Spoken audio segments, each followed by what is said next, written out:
Hey there, welcome to my new YouTube channel, Speech Help for Kids. My name is Heather and I'm glad you've joined me. I have almost 20 years of working as a speech therapist and love working with children. I have helped hundreds of kids over the years and many have had some amazing results. I'm putting this channel together to help parents during this time while kids are at home.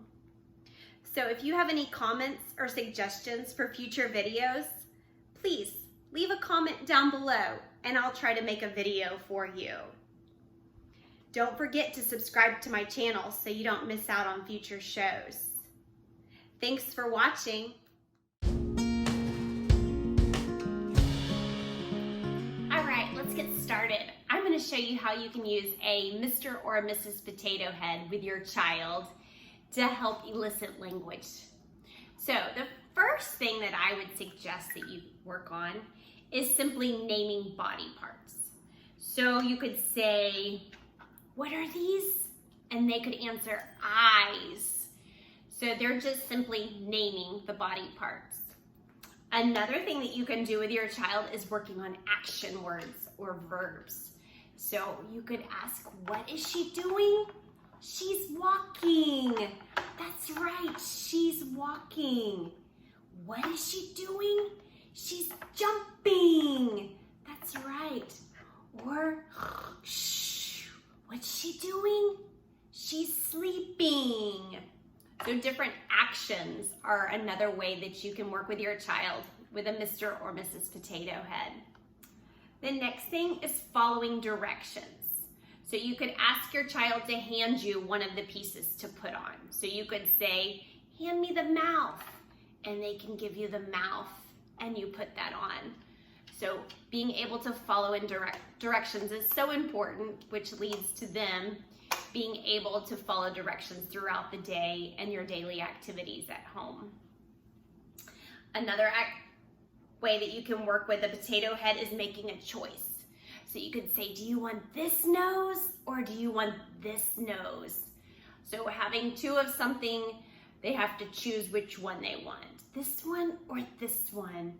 And then mine came with two eyes. So I could say, do you want these eyes or these? And trying to have them point to the object that they want instead of grabbing. That's super important that they learn that skill of pointing and not just grabbing for something. So try to model the pointing for them so that they can learn to point to what they're wanting. The next thing that I would have them do would be matching. So you could say, are these the same mouse or are they different? So they're gonna say different, right? Because they're different. One's red and one's white. So they're different. And then the ears are the same. So you can say, are these the same or different? And they're the same. So we have two ears. That's another way that you can work on, working on same and different is another way you can work with a Mr. or Mrs. Potato Head. You could work on another skill by doing, like, maybe your child has issues with articulation and you're working on the P sound. So you could make them say their P sound and then they get a piece to the Mr. or Mrs. Potato Head every time they say the sound correctly. And that's like a motivational tool for them. So they're motivated to say their words to earn the pieces to make the Mr. or Mrs. Potato Head. The next way, prepositions.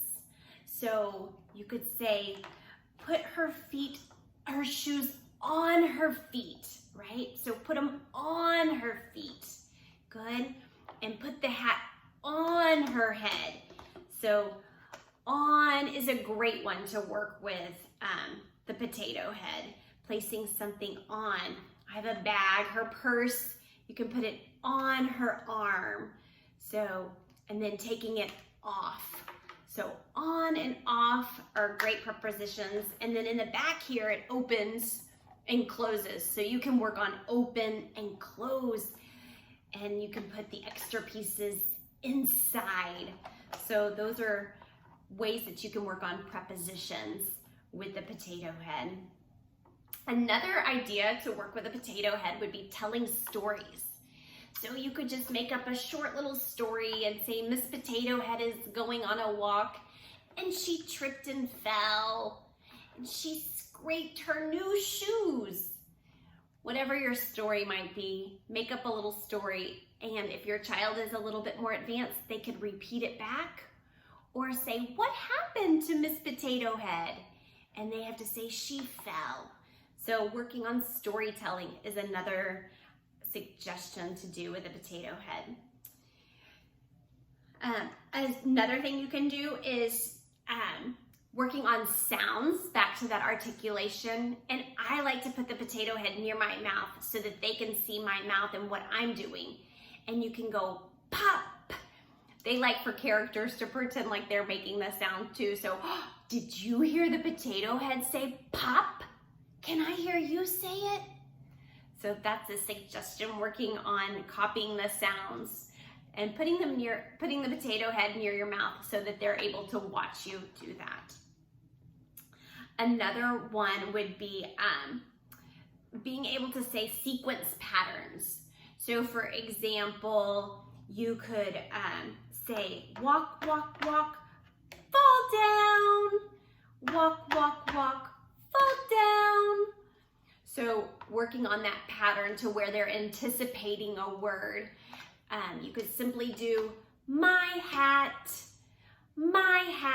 and trying to get them to repeat that phrase. So a sequence pattern is another suggestion that you can work on with the potato head.